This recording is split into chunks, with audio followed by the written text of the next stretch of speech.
Welcome, everyone. We'll get started here in just a minute. Again, if you do have questions, please feel free to put them into the question and answer section. And also, if you could just let me know that you can hear me. If you could just type in chat, we can hear you.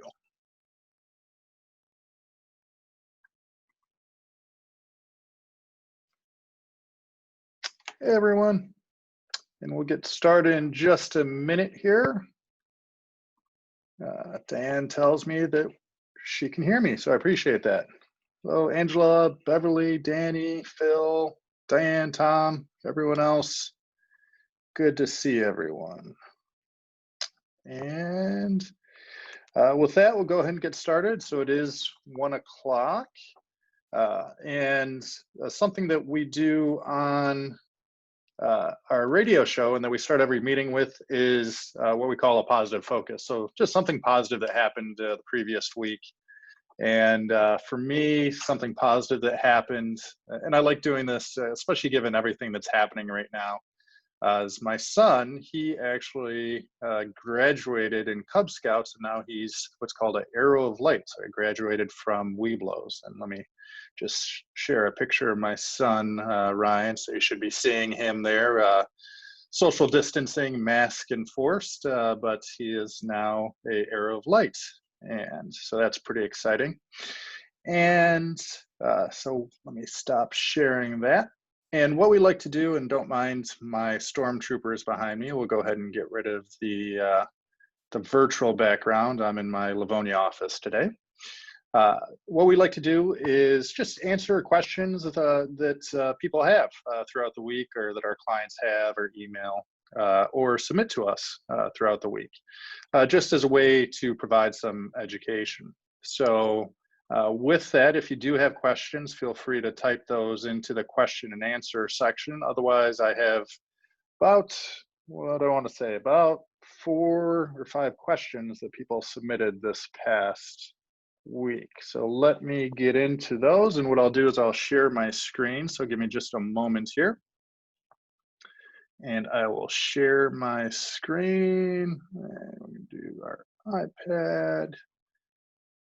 And give me a second. Technology is always fun.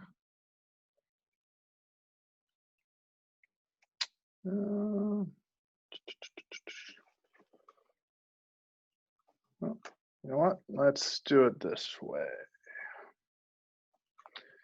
All right.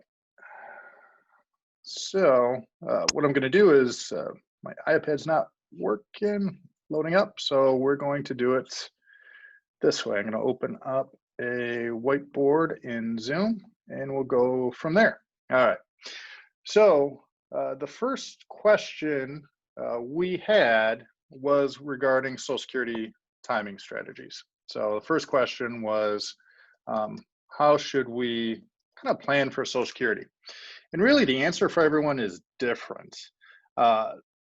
And the idea is that really with Social Security, you can claim it anytime from 62, or actually 60 if you're a widow, up until age 70.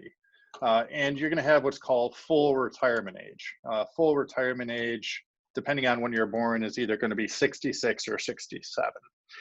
And especially with married couples, there's a lot of different variables in terms of how to maximize Social Security. And one of the things that we can do is run what we call a Social Security timing report, where if we get a copy of your Social Security statement, we can go ahead and, especially with a married couple, run a Social Security timing report to figure out what is the way to maximize Social Security for you over your lifetime. And so we have to factor in, when do we think we would pass away? And maybe it's like 85, maybe it's 75, maybe it's 95. And then based on that, we can look at, does it make sense to delay taking Social Security, or does it make sense to take Social Security earlier? And it really is different for everyone. For example, just last week, let's say I have a hypothetical client. One client is on disability and in poor health, and the wife is healthy, considering whether to retire prior to 66 or 67. So in their situation, because the husband had a higher Social Security and wasn't super healthy. Uh, Based on conversations, it made sense for her to retire prior to full retirement age, understanding that she's going to get less of the Social Security. But when the husband passes away, she's going to get bumped up to his Social Security. So in that situation, it made sense for her to take Social Security earlier, because if he passes, she's going to get bumped up to his Social Security anyways. Now, you compare that, there's a lot of situations where it makes sense to delay taking Social Security, because every year you wait after basically full retirement age, Social Security grows at about roughly 8% per year. So your income for the rest of your life can grow at roughly 8% a year the longer you delay taking Social Security up to age 70. And then what happens is that if you do delay taking Social Security, that fits into a nice tax planning concept of, if you do retire and then you delay taking Social Security, then you can pull money from your IRAs when you're at a lower income tax bracket. So it kind of fits nicely into a tax planning scenario as well. So just when is the best time to take Social Security? Unfortunately, it really depends. But that's something that we can sit down and figure out in your situation, when is the best time to take it. Sometimes it makes sense to take Social Security as soon as possible. Sometimes it makes sense to delay taking Social Security. It just fits into having some type of plan for income. So that's kind of the first thing that came up this past week, was when to take Social Security. Now, the second thing that popped up was privacy with regards to trusts, and how much privacy does a trust really afford an individual. And let me see if I can share my screen again while I'm doing this. And my iPad's just not working. Okay, so the question is with regards to privacy and a trust. So, and I'm not sure necessarily where the individual was coming from with the question, what they were trying to protect. But when we're talking about the privacy within a trust, a lot of times we name the trust as just the last name of the family member. So if your last name is, or if your name is John Smith, we might typically name it the Smith Trust. And then it's going to have a date. So maybe under stands for under trust agreement, UTA, and then whatever date, let's say 9/16/20. So that'd be the date you sign the trust. So with that, that doesn't really offer much privacy. Taking it one step further, what we could do is we could change the name of the trust. Now, the trust name doesn't have to be necessarily your last name. Hypothetically, let's say I had a client and they named their trust the Rising Sun Trust, UTA, under trust agreement 9/16/20. So that would offer some more privacy, but the thing to keep in mind is that typically they're going to need to know who the trustee is. So the full name when we're recording a trust might be Jim and Jane Smith, trustees of the, let's call it the Rising Sun Trust, under trust agreement 9/16/20. So as you see, Jim and Jane Smith's name's still probably going to be on there. So a trust really doesn't offer a ton of privacy necessarily, but what it can do is offer asset protection, depending on how the trust is set up. So keep in mind, a revocable living trust, and this is probably the most common type of trust. So if you have a revocable living trust, this offers zero asset protection. So zero asset protection, meaning if you were to be sued with a revocable living trust, it's like a suitcase you're holding onto. They're going to come after that.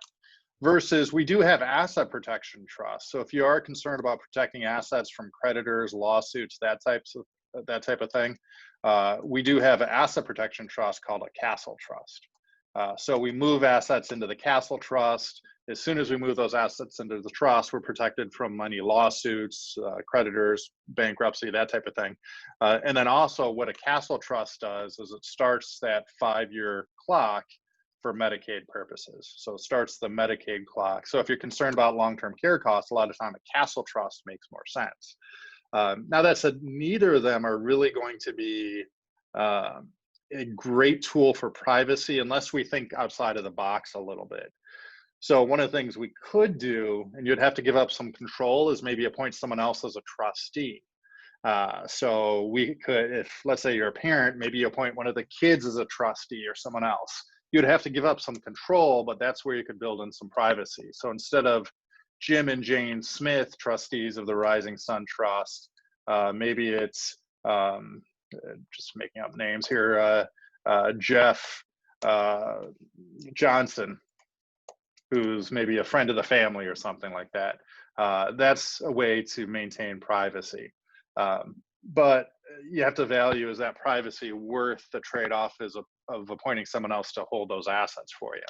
But if we're just looking at asset protection, we could have a castle trust and you could be the trustee of that trust. And again, the castle trust will protect against lawsuits and long-term care costs. So hopefully that's helpful. And again, to create the asset protection trust, or to create the privacy, we'd have to look outside of the box a little bit and maybe appoint someone else as a trustee. Also, we could look at LLCs as part of that as well. So with regards to privacy, what we could do is create, let's say, the Rising Sun LLC, and then from there, the owner of that LLC could be the Rising Sun Trust. But again, if they were to dig deep enough, they'd still figure out who the trustees of the Rising Sun Trust is. So we can build in layers of privacy, but if someone wanted to dig enough, I don't think with a trust you could really build in full privacy unless you appointed someone else as a trustee. Okay, so now let's move into the third question that I had. And again, if you do have any questions, feel free to put them into either the chat or the question and answer section. And also, if you do have questions, or if you want to see how this information applies to you, feel free to book some time with me. Just go to www.15chris.com and we can book a short little 15-minute phone call, figure out how we can best help you. All right, our third question here. Should a trust, and this is a common question, be named as a beneficiary of a qualified account? So qualified accounts are things like 401ks, IRAs, 403bs, really anything pre-tax. And in fact, this is a question I get from not just family members or our clients, potential clients and clients, but also from other financial professionals. And this is one of the things that really frustrates me, is the confusion on this topic. And in fact, just before I hopped on this webinar, I saw that I have a phone call scheduled with another client's advisor to educate that advisor on how this works. So the answer is, unfortunately, it depends. It depends on what type of trust that you're creating. Any trust that we create in our office is going to qualify as what's called a designated beneficiary. So this is the key, is that the trust has to qualify as a designated beneficiary. Because if it doesn't qualify as a designated beneficiary, then all the taxes would have to be paid within 5 years. So if you're leaving like $1 million IRA to the next generation, and the trust does not qualify as a designated beneficiary, then all the taxes would have to be paid within 5 years. Now, prior to the Secure Act, if we set up the trust in the proper manner, all the taxes could be paid, stretch out over the lifetime. But now, because we have the Secure Act, whether we name an individual, like a son or daughter as a beneficiary, or a trust, at most we have a 10-year stretch out. So either way, whether we name an individual or a trust, thanks to the Secure Act. So the Secure Act means that we can only stretch out those pre-tax accounts 10 years, meaning stretch out paying the taxes over 10 years. And that's regardless of whether we name a trust, one of our trusts that qualifies as a designated beneficiary, or an individual. Now, typically we name the spouse as the primary beneficiary so they can do what's called a spousal rollover, where now that surviving spouse inherits that IRA and it becomes their IRA, where they don't have to take out any required minimum distributions or anything like that. But typically we'll name spouse as primary beneficiary and then the trust as the contingent beneficiary. And one of the big reasons why we do that is a lot of times in our trusts, when we build in what we call legacy inheritance provisions. Meaning that if your children were to inherit an IRA, 401k, 403b, post-tax accounts, Roth, life insurance, if they're to inherit and it's one of our legacy inheritance trusts, then whatever they inherit from you would be protected from a divorce, a lawsuit, creditor action, bankruptcy. Very different than leaving it outright to a beneficiary. Plus, if that individual were to pass away, then the money stays in the bloodline versus going to a spouse who might remarry. So for that reason, or two reasons. One is we name the trust as a beneficiary because it will have the same tax implications if we name the individual. And then second, typically when we're setting up a trust, we build in language so whatever the beneficiaries or kids inherit would be protected from divorces, lawsuits, creditors, bankruptcies. And this is something that just for the last 10 years has infuriated me, is that a lot of people who hold themselves out as financial advisors or financial professionals are giving wrong, bad, or just uneducated advice with regards to trusts.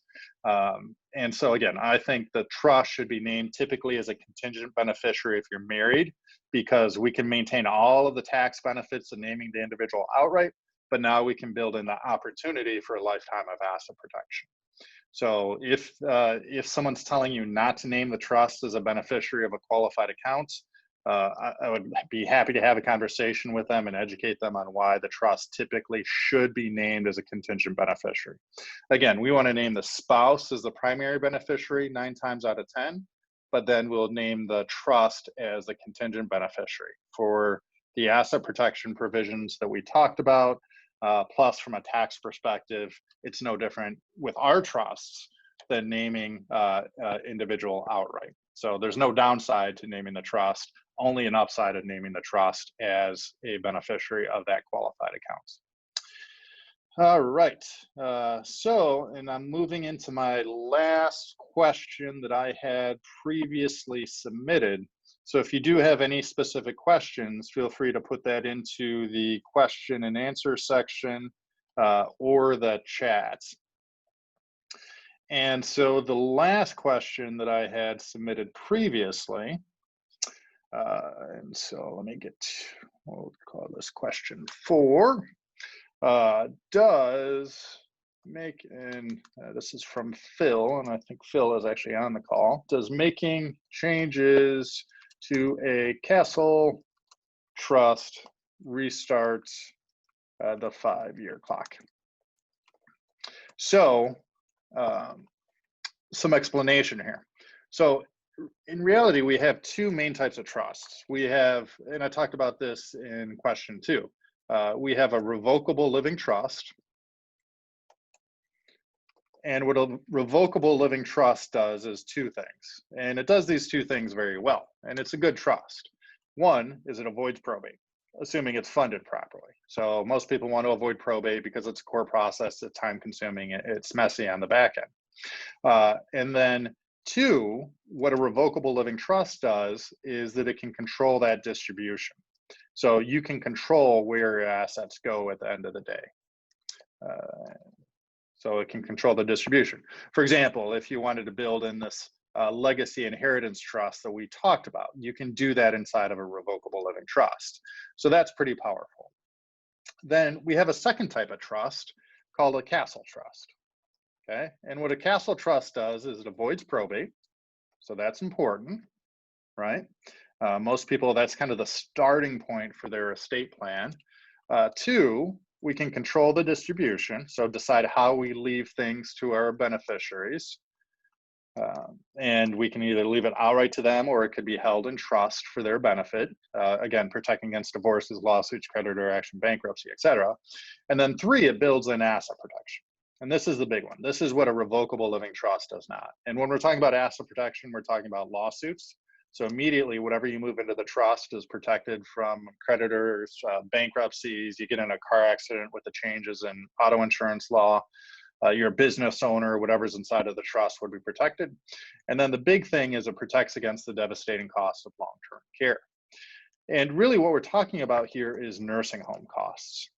Okay, nursing home right now costs about $8,000 to about $14,000+ per month. And the average stay in a nursing home right now is 2.5 years. And current statistics say 1 out of 2 individuals will need nursing home costs. So you do the math. That's a big concern for a lot of my clients, especially married couples. So, and with that, we have a governmental program that'll help pay for nursing home care, and it's called Medicaid. Now, a lot of people think if you're on Medicaid, you're in some rundown nursing home. That's not the case. Any nursing home that accepts Medicare also typically accepts Medicaid. But if you're to try to call up a nice nursing home and say, hey, I need a nursing home bed for my loved one, or a Medicaid bed, they're going to say, oh, I'm sorry, we don't have any Medicaid beds available. But here's the thing, you private pay for a couple months to get in that nice nursing home, then you can flip over and have Medicaid pay that base level of care. It's kind of like back when you could travel. So if you were flying to California, you might buy a ticket to California and it's $700.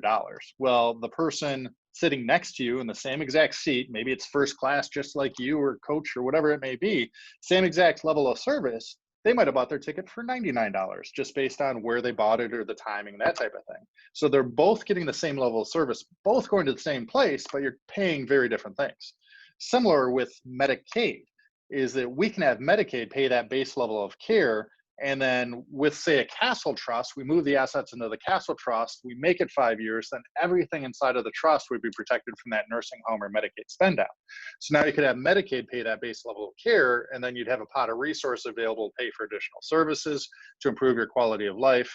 Or if you're a married couple and one spouse needs long-term care, that healthy spouse isn't going to be completely impoverished having to pay for that care. Now, Medicaid has a 5-year look-back period, meaning Medicaid's going to look back 5 years to see if you moved any money around. And if you have, they're going to penalize you. So again, what the Castle Trust does is as soon as we move the assets into the trust, it starts that 5-year clock, where now we wave a green flag to say that we started that race. And then once we make it 5 years, everything inside of that trust is protected from that nursing home or Medicaid spend down. And so the question is, and it was really a twofold question. So the first question is, with the Castle Trust, because you can make changes to it, you can change beneficiaries and that type of thing. If you were to make a change to the trust, does it restart that 5-year clock? And the answer to that is no. Just because you make a change to the trust, that does not restart the 5-year clock. And then a follow-up question, and this is one that I get a lot, is that if I were to sell my house from that Castle Trust and let's say downsize to a condo, does that restart the clock? And the answer to that is no, because all you're doing is you're changing the nature of the assets in the trust. For example, if you had $500,000 of cash in the trust and then you bought a condo, everything's remaining in the trust, so it remains protected. If you had $500,000 of checking, savings, and now you want to go to a mutual fund, all of that remains in the trust and it remains protected. So again, if you were to sell your property, as long as everything remains in the trust, the proceeds of the sale would come back to the trust, doesn't touch you individually, then everything would remain protected in the trust and it would not restart that 5-year clock.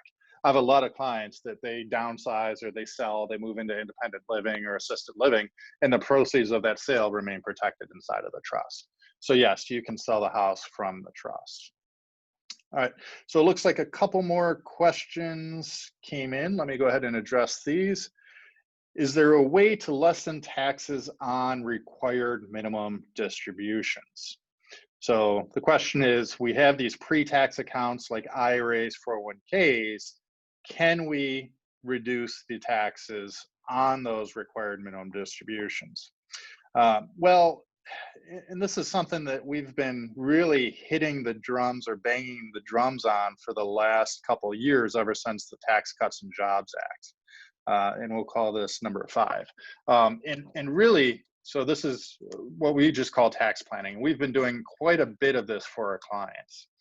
So, and really what we need to understand is look at taxes through a micro lens versus a macro lens. So a lot of people just focus on minimizing taxes in one specific year. That's what a lot of CPAs, that's what a lot of tax preparers do. How can I just minimize taxes this year? Well, what you need to do, because of the Tax Cuts and Jobs Act that runs from now, or 2018 to 2025, is look at minimizing taxes, not just in one specific year, but we need to look through the macro lens of minimizing taxes over your retirement, so the rest of your life, and what you leave to the next generation.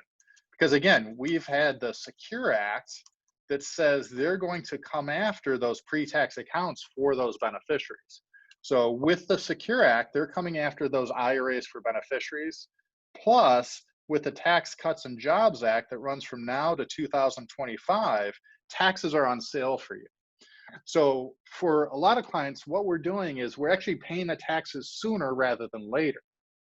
And I can run a tax planning report to show you the value of this, where depending on your situation, if we put together a plan to minimize taxes over the next, say, 5 years, depending if it's, say, a $500 or $100,000 or $1 million IRA, I can, over that period of time, show you how we can pay hundreds of thousands of dollars of less taxes. Because again, taxes are going up in the future. Right now, if you're at the 22% tax bracket, in 2025, it's jumping up to 25, if not sooner. So the question is, there a way to lessen taxes on RMDs? Not in a particular specific year, but I can minimize those taxes over your lifetime. And I guess, to be honest, yes, I could minimize taxes, RMDs, in a specific year. We could look at things like qualified charitable distributions. But really, I would first figure out what are your overall goals, and then we'd help you with the strategies and then develop the tools. Because it might be a situation where, you know what, we take those RMDs, take more than those RMDs, because taxes are on sale right now. So that's something that it would be great. Let's set up a quick little phone call, and you can go to www.15chris.com, and we can talk more about your specific situation and how we can minimize taxes. All right, the next question. Does a castle trust also include the legacy inheritance trust provision as the castle trust? The answer is yes, it can. So with that, with what I talked about in terms of castle trust can provide asset protection for you, also we can pass that same asset protection down to the next generation. So yes, a castle trust can include legacy inheritance trust provisions. And in fact, often it does. All right, and I think there was one more question. Let me hop over. I think it was in the chat. So can I open a castle trust with my son as the trustee, excluding my husband? Assets in my trust are based on a prenup. I'm collecting Social Security. Can my husband collect against my Social Security at some point? He's 57 and retired. So a little bit of a detailed question that I think having a conversation talking about your specific situation would make the most sense. But that said, can I open a castle trust with my son as a trustee, excluding my husband? You certainly can. You could, in fact, even be the trustee yourself. I had a situation, I'm not saying this is your situation, but I had a situation where we worked with just the wife, not the husband. We set up a castle trust. She was the trustee. A couple of years later, they ended up getting divorced, and everything that we had inside of the castle trust was protected from that divorce. Now, I'm not saying that's going to happen every time. Kind of a funky situation, but the castle trust did hold up. Likewise, I've had situations where we set up a castle trust with dad and son, or mom and dad and son. So yeah, we can do that. And we could set it up in such a way that we could exclude the husband. Just from an ethical standpoint, I have to be very clear in who I represent in that situation. So I'd have to represent the spouse. I couldn't represent the husband in that situation. And then a follow-up question with that: I'm 62, collecting Social Security. Can my husband collect against my Social Security at some point? He's 57 and retired. So yes, your husband or even ex-husband could collect on your Social Security. I wouldn't say it's against your Social Security because it does not penalize you. So if they were to make a claim, whether through divorce or just that you're the income or breadwinner and your Social Security is higher, if they were to make a claim on your Social Security, I would say it's on your Social Security, not against your Social Security, because your Social Security really would not be affected.